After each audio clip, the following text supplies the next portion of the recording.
France Inter. Karine Bécard, Jérôme Cadet. Le 6-9 du week-end. Comment mieux protéger les travailleurs européens des plateformes numériques?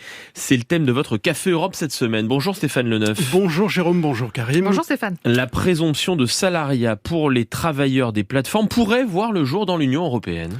En 2021, la Commission a proposé effectivement une directive pour mieux protéger ces travailleurs qui ont souvent un statut assez nébuleux, il faut bien le dire, de travailleurs indépendants ou le statut d'auto-entrepreneur, ce dont les plateformes profitent largement. Il y a 2 ans, donc, la Commission a décidé de mettre un petit peu d'ordre dans tout cela en proposant une directive pour améliorer leurs conditions de travail. Bruxelles proposait de requalifier le lien de travail en contrat de salarié, mais avec des critères très précis permettant de déterminer si la plateforme entretient ou non un lien de subordination avec ses travailleurs. Des critères très restrictifs.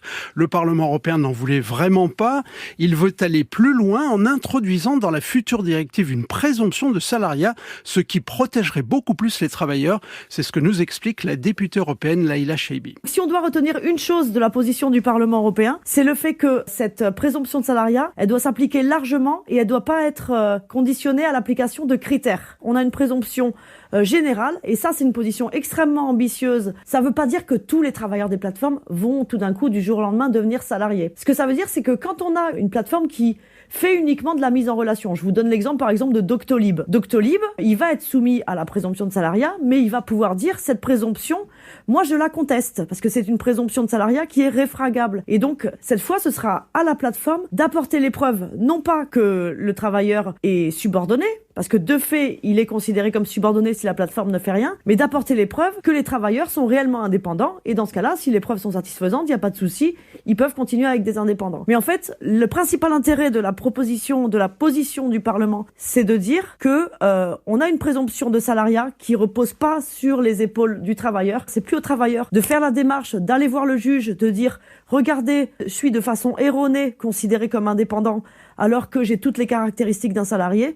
Non, c'est à la plateforme de prouver que les travailleurs ne sont pas salariés, faute de quoi, ils ont accès aux mêmes droits que n'importe quel travailleur. Ça veut dire en fait très concrètement avoir accès au salaire minimum, avoir accès aux congés payés, avoir accès aux indemnités pour arrêt maladie et à l'ensemble des droits du travail qui existent dans les 27 États membres de l'Union européenne. Alors jeudi, le Parlement a donc voté une très large majorité ce texte demandant la présomption de salariat.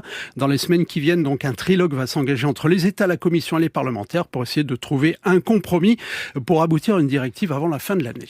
On part en Hongrie, Stéphane. La Hongrie qui reste lanterne rouge en matière de corruption en Europe. Bonnet d'âne, effectivement, pour le pays de Viktor Orban. Bon dernier des 27 pays de l'Union dans le classement de Transparency International. La Hongrie passe derrière la Bulgarie. Selon l'ONG, les preuves s'accumulent d'un détournement par les élites politiques hongroises de l'argent public et des fonds de l'Union européenne. Attention si vous prévoyez d'aller en Grande-Bretagne pour les prochaines vacances de février. Les douaniers britanniques en Angleterre, mais aussi ceux qui sont basés en France, seront en grève pendant 4 jours, du 17 au 20 février.